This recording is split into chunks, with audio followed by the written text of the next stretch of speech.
이번 주 목요일부터 청년부가 이제 여름 수련회를 시작을 합니다. 전면에 보시면은 배너가 걸려 있습니다. 이번 여름 우리 교회학교 여름 잔치가 시작이 되는데요. 우리 교우들께서 늘 기억하시고 듣게 되시면 감사하겠습니다. 지금까지 수련회 많이 다녀보셨을 터인데 수련회에서 참 좋은 유익한 프로그램을 많이 진행을 합니다. 기억에 남는 좋은 프로그램이 있는데요. 그것은 선교사 파송 훈련 게임입니다. 혹시 해보셨습니까? 네, 본래 선교사들이 실제로 선교 훈련하는 과정에서 하는 프로그램 가운데 하나입니다. 선교사들이 선교지에 가서 어떤 마음으로 어떻게 선교의 사명을 잘 감당해야 되는지를 게임을 통하여서 놀이를 통하여서 또 느끼고 경험하게 해주는 아주 유익한 놀이 프로그램입니다. 선교사 파송 훈련 게임은 이렇게 시작이 됩니다. 이제 팀을 둘로 나누게 됩니다. 그리고 각 팀은 각자의 독특한 문화를 만들게 됩니다. 어떤 문화를 만들어야 될까요? 간식을 나눠주는데 간식을 먹을 때도 문화가 필요합니다. 그래서 간식을 먹는 문화, 음식을 어떻게 먹는 것인가? 오른손을 먹지 않고 왼손으로 먹는다. 그리고 엄지와 검지가 아니라 엄지와 새끼손가락으로 먹는다. 이렇게 룰을 만들 수가 있습니다. 그리고 이제 손님이 찾아오면 그분을 어떻게 맞아야 될 것인가? 이 환영 문화도 만들고요. 언어에 대해서 말을 합니다. 어떻게 말을 할 것인가? 또 그리고 이제 벌칙도 만듭니다. 그래서 만약에 이 문화를 깨게 되면, 이 룰을 깨게 되면 무지막지한 벌칙을 이렇게 정할 수도 있습니다. 그래서 성품이 나쁜 사람들로 모이면 굉장히 무서운 문화를 만들게 되고요. 착한 사람들이 모인 곳에는 또 벌칙도 아주 착한 벌칙을 만들게 됩니다.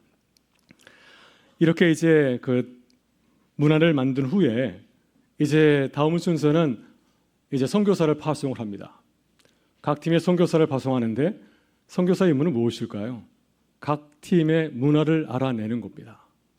한 번에 알아내지 못하기 때문에 3번에 걸쳐서 선교사를 파송하게 되고요. 그 과정에서 선교사로 간 친구들은 엄청난 핍박과 박해를 겪게 되고요.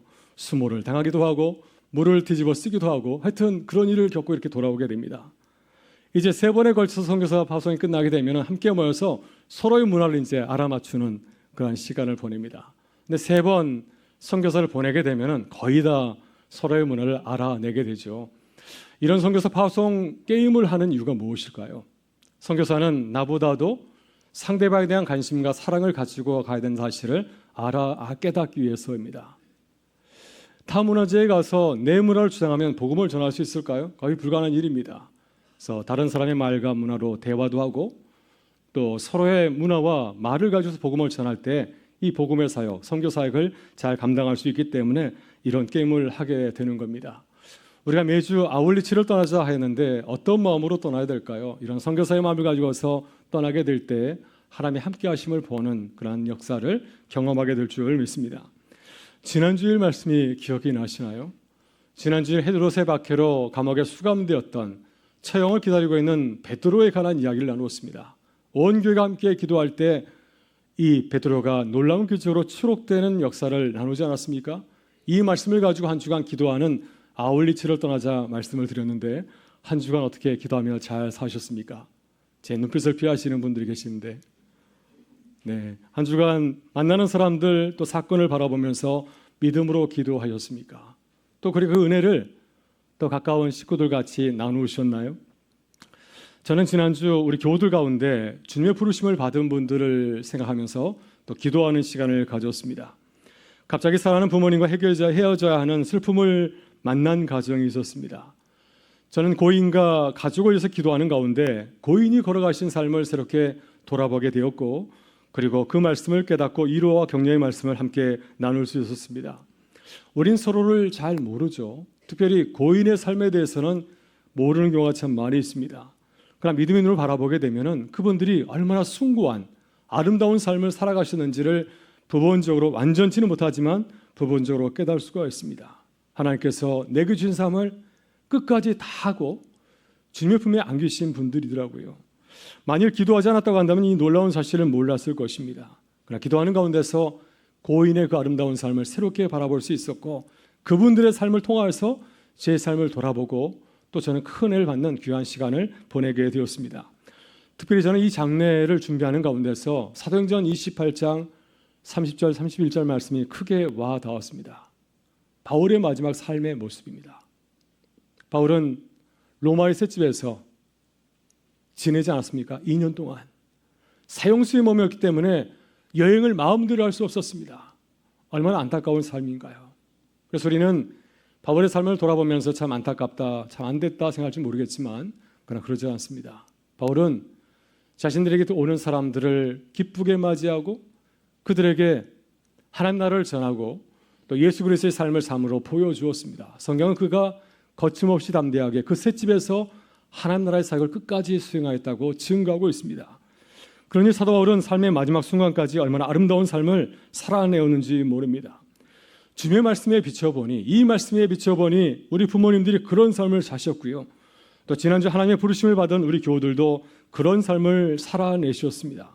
삶의 자리는 저마다 달랐지만 한 분도 빠짐없이 사도 바울과 같이 그런 아름다운 삶을 사신 분들이었습니다. 그래서 하나님께서 우리 가정에 우리 교회에 귀한 분들을 보내주신 것을 생각하면서 감사하였고요. 또 그리고 주님 위로를 함께 나눌 수 있었습니다. 우리는 매주 사도행전의 말씀을 읽고 함께 아울리치를 떠나면 참 좋겠습니다. 사도들이 선교 여행을 떠나듯이 하나님께서 이번에는 어떤 길로 인도하실까? 처음 가는 길인데 누구를 만나게 할 것인가? 어떤 사건을 만나며 그것을 통해서 복음을 전할 것인가? 이런 기대감을 가지고 출발하지 않았겠습니까? 그래서 이런 마음을 가지고서 한 주를 바라보면 참 좋겠습니다. 이번 여름에 휴가들 준비하고 계시죠. 휴가를 가실 때에도 아울리치를 떠나는 마음으로 떠나면 참 좋겠습니다. 하나님께서 어떤 여행을 주실까 하는 마음을 가지고 기도하며 나간다면 정말 이전과는 경험할 수 없는 놀라운 일을 경험하는 귀한 휴가의 여정도 될 줄 믿습니다. 오늘도 말씀을 나눌 때 주의 마음을 깨닫고 아울리치를 떠나는 은혜가 함께 할 수 있기를 주의 이름으로 축원합니다. 오늘 함께 나눌 말씀은 안디옥 교회의 이야기입니다. 그리고 안디옥 교회가 파송한 바울과 바나바의 이야기입니다. 안디옥 교회가 교회를 세우고 또 선교사를 파송하는 과정을 살펴보게 되면 참 은혜가 됩니다. 왜냐하면 안디옥 교회는 성령께서 감동 주시는 대로 교회를 세웠고 선교사를 파송하였기 때문입니다. 안디옥 교회 이야기는 본문에서 처음 나오는 것이 아니라 아시는 것처럼 사도행전 11장에 처음 나오지 않습니까? 스테네 박해 이후에 예루살렘 교회 성도들이 박해를 이기지 못하고 세계 각지로 흩어지게 되었습니다. 그때 흩어진 성도들 가운데서 안디옥에 간 성도들도 있었습니다. 근데 그들은 유대인에게만 복음을 전한 것이 아니라 주변에 살고 있는 헬라인들, 이방인에게도 복음을 전하게 되었는데요. 놀라운 일이 벌어졌습니다. 그들이 예수님을 믿게 되었고 몇 사람만 믿은 것이 아니라 시간이 지날수록 보다 많은 사람들이 교회에 나오게 되는 이 복음 전도 역사가 일어나게 된 것입니다. 이 사실을 듣고 예루살렘 교회는 이 사실을 확인하려고 바나바를 파견하였습니다. 바나바는 안디옥에 와서 복음을 전한 사람들, 복음을 듣고 들어온 이방인들을 격려하고 환영하였고요. 또 예루살렘에 돌아가지 아니하고 안디옥에서 남아서 계속해서 안디옥 교회를 섬기게 되었습니다. 그때 교회가 크게 성장하게 되었고요. 바나바 혼자 이 모든 것을 감당할 수 없자 자신이 알고 있는 다소에 있는 바울, 우리가 잘 알고 있는 사도 바울을 불러서 함께 동역하게 됩니다. 두 사람의 섬김을 통해서 교회는 더욱더 크게 붕하고 성장하게 되었습니다. 여기까지가 오늘 본문 이전에 나오는 안디옥 교회의 이야기입니다. 오늘 본문 1절을 보게 되면 안디옥 교회는 바나바와 바울만 있는 것이 아니라 다른 사역자들도 있었습니다. 예루살렘 교회를 보게 되면 12사도가 있지 않았습니까? 또 12사도가 일이 벅차자 7집사를 세우지 않았습니까? 근데 사도행전은 12사도와 7집사의 모든 사람들의 사역을 다 소개하는 것이 아니라 그들 가운데서 일부만 사역을 소개하고 있습니다. 12사도 가운데서는 베드로, 야고보, 요한의 사역을 조금 소개하고 있고 그리고 7집사 가운데서는 스데반과 빌립의 사역을 집중적으로 소개하지 않습니까? 이와 마찬가지로 안디옥 교회도 그렇습니다. 안디옥 교회는 5명의 지도자를 세웠습니다. 안디옥 교회는 그 사역자들의 이름을 어떻게 불렀습니까? 1절을 보게 되면 선지자와 교사라고 불렀습니다. 1절은 안디옥 교회를 섬겼던 지도자 5분을 소개하고 있는데 1절의 말씀을 같이 한번 읽어보겠습니다. 안디옥 교회에 선자들과 교사들이 있으니 곧 바나바와 니기르라 하는 시므온과 구레네 사람 누기오와 분봉왕 헤롯의 젖동생 마나인과 및 사울이라. 아멘. 이 5명의 지도자를 보게 되면 가장 권위 있는 대표 지도자는 누구일까요? 가장 먼저 나오는 바나바일 것입니다. 바나바가 예루살렘 교회 베드로처럼 이 안디옥 교회에 가장 권위 있는 사도였을 것입니다. 그리고 바울은 가장 나중에 나오고 있습니다. 무엇을 상징할까요? 아마 바울 사도는 당시 안디옥 교회에서 가장 권위가 낮고 가장 나중에 그 지도자 그룹에 속하게 되었을 것입니다. 그리고 이 명단의 이름을 가만히 살펴보게 되면 유대인만 있는 것이 아니라 이방인도 있습니다. 본문에서 니게르라 하는 시몬은 아프리카 흑인입니다. 니게르라고 하는 라틴어는 흑인을 뜻하고 있습니다. 이 말에서 니그로라고 하는 말이 나오기도 하였습니다. 그리고 구레네 사람 루기오는 북아프리카 구레네 출신입니다. 사도행전 11장 20절을 보게 되면 안디옥 교회가 처음 세워질 때 누가 먼저 복음을 전하게 되었습니까? 구레네 사람 구브로 사람이 복음을 전했다고 하는데 어쩌면 이 루기오가 그 주인공일 수가 있습니다. 만일 루기오가 처음으로 안디옥 교회에서 복음을 전했다고 한다면 그는 복음을 전하기 위해 이곳을 떠난 것이 아니라 이곳에 남아서 교회를 섬기다가 이 안디옥 교회의 지도자로 이제 세워지게 된 것 같습니다. 분봉왕 헤롯의 젖동생 마나인도 나오는데요. 그는 헤롯 땅의 아들이며 갈릴리 분봉왕인 헤롯 안티파스의 궁정에서 함께 성장한 사람입니다. 왕의 아들과 함께 성장한 아들입니다. 젖동생은 어떤 뜻입니까? 어머니와 함께 젖을 먹고 자란 동생을 말합니다. 수양 아들. 그래서 이 젖동생 마나에는 아마 신분이 굉장히 높은 사람이었을 것입니다. 그런데 그가 예수를 믿고 이 안디옥 교회의 이제 지도자가 된 것입니다. 그리고 마지막으로 소개되는 안디옥 교회의 지도자는 누구인가요? 바울인 바로 사울입니다.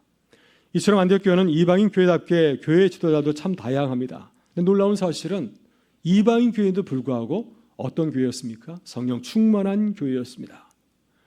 그들은 교회 중대사를 결정할 때 어떤 문화를 가지고 있었습니까? 참 좋은 문화인 것 같습니다. 우리도 이런 문화를 배우면 참 좋겠는데요.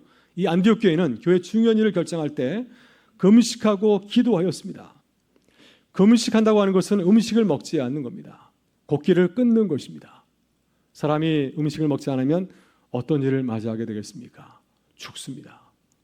왜 금식하면서 기도하게 될까요?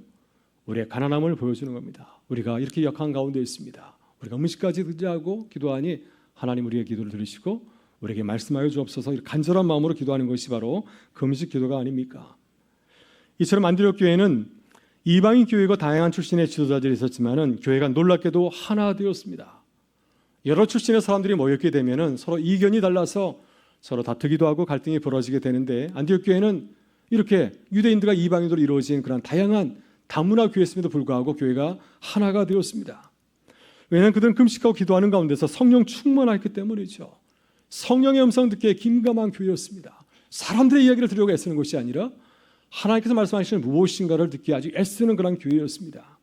그래서 그들은 교회를 위해서 간절히 기도하는 가운데서 성령의 음성을 듣게 되었기도 하고 2절은 증거하고 있는데 어떤 음성을 듣게 되었습니까? 내가 불러시키는 일을 하여 바나바와 사울을 따로 세우라. 지금까지 안디옥 교회를 잘 섬겼던 바나바와 바울을 선교사로 파송하라고 하는 것입니다. 교회가 깜짝 놀랐을 겁니다. 바나바와 바울도 왜 우리가 가야 되냐면서 또 따지고 또 거부할지도 모르지 않겠습니까? 그러나 안디옥 교회는 이런 문제를 듣게 되었을 때 성령의 음성을 듣게 되었을 때 그들이 금식하고 기도하는 가운데서 하나님의 뜻을 확인하게 되었습니다. 바나바와 바울도 뜻하지 않은 일이었지만 주께서 말씀하실 때 그 말씀에 순종하여서 이제 선교사로 떠나게 되었습니다. 놀라운 것은 안디옥 교회가 이 모든 문제를 결정하게 된 것은 사람의 결정이 아니라 성령의 역사였다고 하는 것입니다. 안디옥 교회가 스스로 결정하면서 우리 교회가 이만큼 성장 부흥하였으니 이제는 이방인 선교를 해야 되지 않을까 이렇게 결정하고 바나바 바울을 투표해서 뽑은 것이 아니라 성령께서 말씀하실 때 교회가 그 말씀에 따랐다고 하는 것입니다. 그래서 4절 말씀 모든 과정을 성령 하나님께 돌리고 있습니다. 두 사람이 성령의 보내심을 받아 교회 보내심을 받아가 아니라 성령의 보내심을 받아 실루기아에 내려가 거기서 배 타고 구브로에 가서 여러분 그렇다면 이제 바울과 바나바는 첫 선교 여행을 떠나면서 어떤 사역을 감당하였습니까? 그들은 이제 안디옥 교회를 출발하여서 항구 도시인 실루기아에 가서 이제 배를 탔습니다. 우리 교회로 이렇게 비유해서 말한다고 한다면 여기서 예배드리고 인천항에 가서 이제 배를 탄 것입니다. 어디 가는 배를 탔습니까? 지금의 키프로스 구브로에 가는 섬에 구브로 섬에 가는 배를 타게 되었고요. 구브로 섬에 도착하게 되자 이제 살람이라는 항구에 도착하게 되었고 그곳에서 이 구브로 섬에 총독이 살고 있는 이 수도 이 바보까지 여행을 하였습니다. 그리고 그들은 가는 길에 여러 해당에서 하나님의 말씀도 전하였습니다. 바나바와 바울의 첫 선교지에서 일어난 선교보고 얼마나 많을까요? 굉장히 많은 일들이 있었을 것입니다. 근데 그들의 선교보고를 보게 되면 오직 구브로 섬의 바보에서만 일어난 사건만을 소개하고 있습니다. 이 구브로 섬 키프로스는 당시 로마 제국의 언론의 속주여서 이 총독이 다스리고 있었고요. 이 구브로 섬의 수도인 이 바보에는, 이름이 굉장히 독특하죠. 이 바보에는 바보가 산 것이 아니라 로마 총독이 살고 있었습니다. 바나바 바울은 이제 바보까지 걸어가면서 수많은 사람을 만났을 터인데, 특별히 성경은 그들이 만나던 두 사람을 소개하고 있습니다. 한 사람은 서기오 바울입니다. 사도 바울과 같은 이름을 가졌습니다. 서기오 바울. 바울이 바울을 만났습니다. 또 한 사람은 유대인 마술사 바예수입니다. 우리가 알고 있는 예수님과 동일한 이름입니다. 바예수. 바는 아람어로 아들이란 뜻을 담고 있어서 예수의 아들, 그리고 구원자의 아들이란 뜻을 담고 있습니다. 그는 총독을 보좌하는 사람이었는데 문제가 좀 많은 사람이었습니다. 6절은 그를 부정적으로 소개하고 있는데요. 유대인 거짓 선자인 마술사라고 소개하고 있고, 또 그를 엘루마라 불렀는데 그 뜻은 마술사라고 합니다. 바울은 이 바보에서 성령 역사를 방해하는 강력한 사단의 역사를 경험하였습니다. 바보에서 바울과 바나바는 총독 서교 바울을 만났는데, 이 바울은 아주 지혜가 있는 사람이었습니다. 외지에서 온 바울과 바나바를 만나게 되었을 때 그들을 통하여서 하나님의 말씀을 듣기를 원하였습니다. 그의 선한 것이 있는가 하면서 말씀을 듣기를 원하여서 바울과 바나바는 그에게 말씀 전하려고 잔뜩 기대하고 있었는데, 이 일을 알고 있는 유대인 마술사인 바예수가 바울과 바나바를 대적하고 방해하였습니다. 총독 바울이 바울의 말씀을 듣지 못하도록 방해를 하였습니다. 왜냐하면 그는 총독을 돕는 사람입니다. 총독이 바울의 말을 듣고 복음을 믿게 된다면 자신이 하고 있는 그 일을 잃을까 봐, 자신의 경제적인 일을 잃을까 봐 두려워서 이 가진 해방을 다 버리게 된 것입니다. 그때 바울은 이러한 일을 지켜보면서 어떻게 하였습니까? 자신을 해방하는 바예수를 피한 것이 아니라 그를 주목하였습니다. 9절은 이렇게 전하고 있습니다. 바울이라고 하는 사울이 성령이 충만하여 그를 주목하고, 여기서 처음으로 바울 사도 이름이 등장하지 않습니까? 바울이라고 하는 사울이 성령이 충만하여 그를 주목하고, 바울은 이런 어려운 일을 만나게 되었을 때 그래서 피한 것이 아니라 그를 주목하고 성령의 뜻을 구하며 기도하게 되었습니다. 기도하게 될 때 주님의 뜻을 발견하고 깨닫고 말씀을 증거하는 사역을 감당하였습니다. 그래서 바울은 이 마술사 바예수의 정체를 폭로하고 더 이상 그가 성령 역사를 방해하지 못하도록 주의 말씀을 그에게 선포하였는데요. 11절과 12절에서 이렇게 말씀하고 있습니다. 우리 같이 한번 읽어보겠습니다. 이르되 모든 거짓과 악행이 가득한 자요 마귀의 자식이요 모든 의의 원수요 주의 바른 길을 굽게 하기를 그치지 아니하겠느냐. 보라 이제 주의 손이 내 위에 있으니 내가 맹인이 되어 얼마 동안 해를 보지 못하리라 하니 즉시 안개와 어둠이 그를 덮어 인도할 사람을 두루 구하는지라. 아멘. 네, 이 놀라운 사건을 보고 총독 서기오 바울이 주님을 믿게 되는 놀라운 회심의 역사가 일어나게 되었습니다. 10절 말씀 보게 되면 서기오 바울은 바울이 행한 기적을 보면서 놀랐지만 바울이 전하는 말씀을 크게 놀랍게 여겼다고 말씀하고 있습니다. 이렇게 바나바와 바울은 첫 선교지에서 첫 이방인 개종자를 얻게 되었습니다. 총독이 회심하였습니다. 놀라운 역사가 일어나게 되었습니다. 사단은 바나바와 바울의 첫 선교 여행을 방해하려고 유대인 거짓 마술사 바예수를 동원하였지만 바울이 성령 충만하여서 그를 주목하게 될 때 성령의 도우심을 받아서 이 사단의 역사를 물리치고 또 영혼을 구하는 귀한 성령 역사를 감당할 수 있었습니다.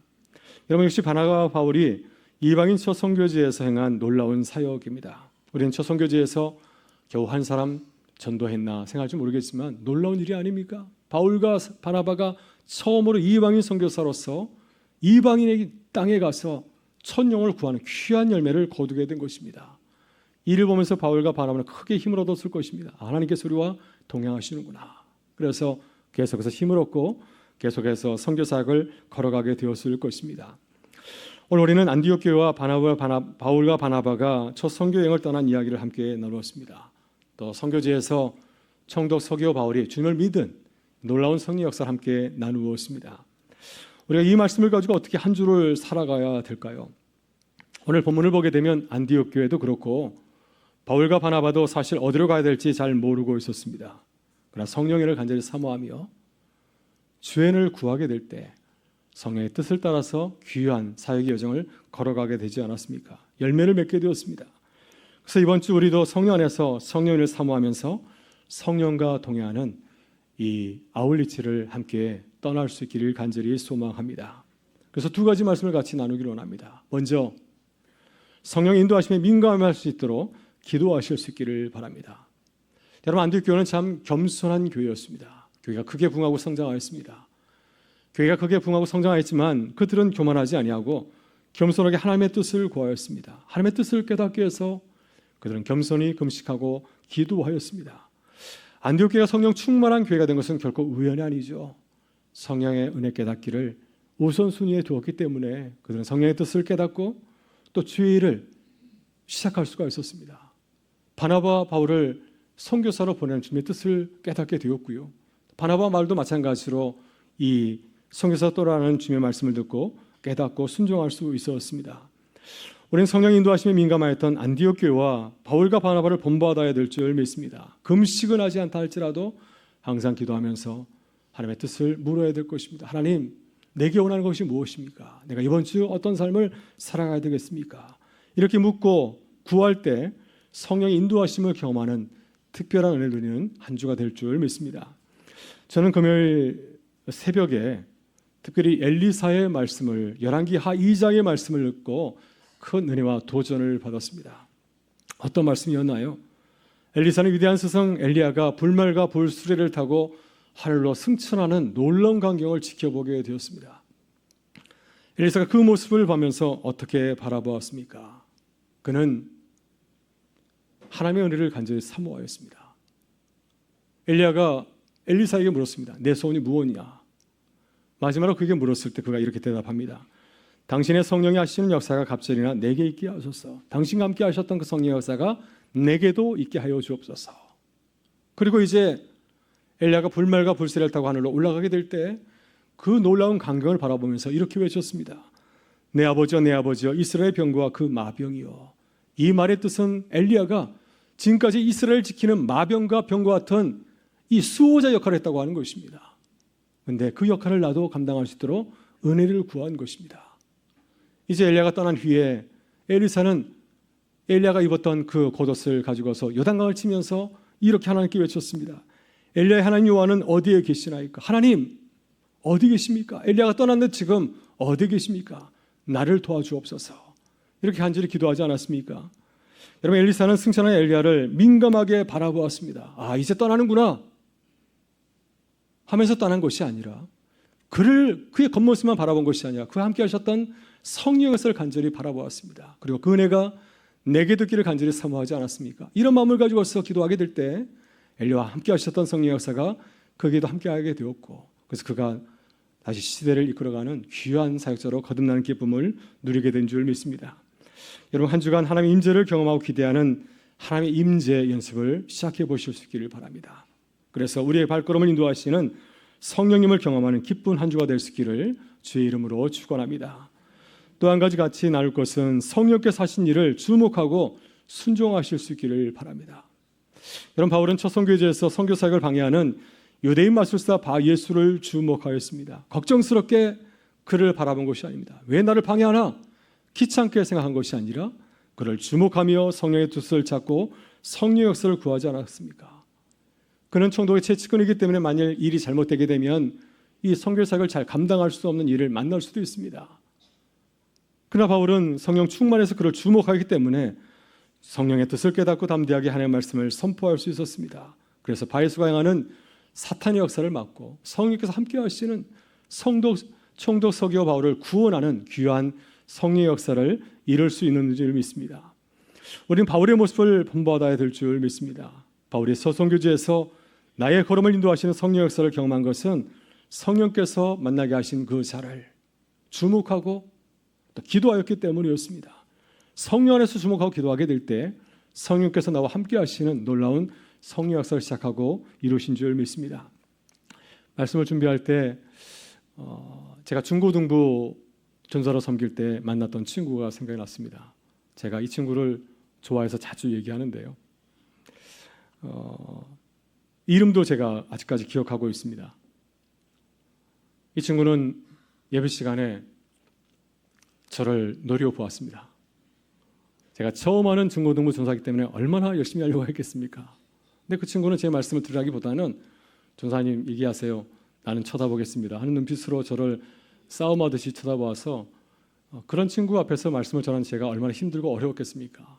근데 하나님께서 제 마음에 감동을 주셔서 그 친구를 사랑하게 하시고 주목하고 기도하게 하였습니다. 그래서 매일 말씀을 준비하면서 하나님 이번 주에 저 친구 말씀을 잘 들으면 참 좋겠습니다. 말씀을 듣고 그 친구의 얼굴이 환하게 펴지면 참 좋겠습니다. 이런 마음을 가지고서 말씀을 전하였습니다. 그래서 주일마다 이 친구가 싸우듯이 말씀을 전했는데 안타깝게도 이 친구는 변화되지 못하고 미국으로 떠나버렸습니다. 그래서 미국에서 공부하겠다고 조기 유학을 떠나게 되었는데요.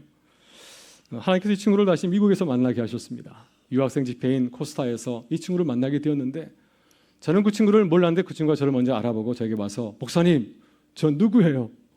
제가 너무 놀라서 어떻게 이런 일이 벌어졌는지 물었더니 제가 미국에 와서 예수님을 만났어요. 제가 대학 졸업하고 또 예수님을 위해서 일하기 위해서 열심히 공부하고 기도하고 있습니다. 이런 은혜로운 얘기를 저에게 전해주었습니다. 할렐루야.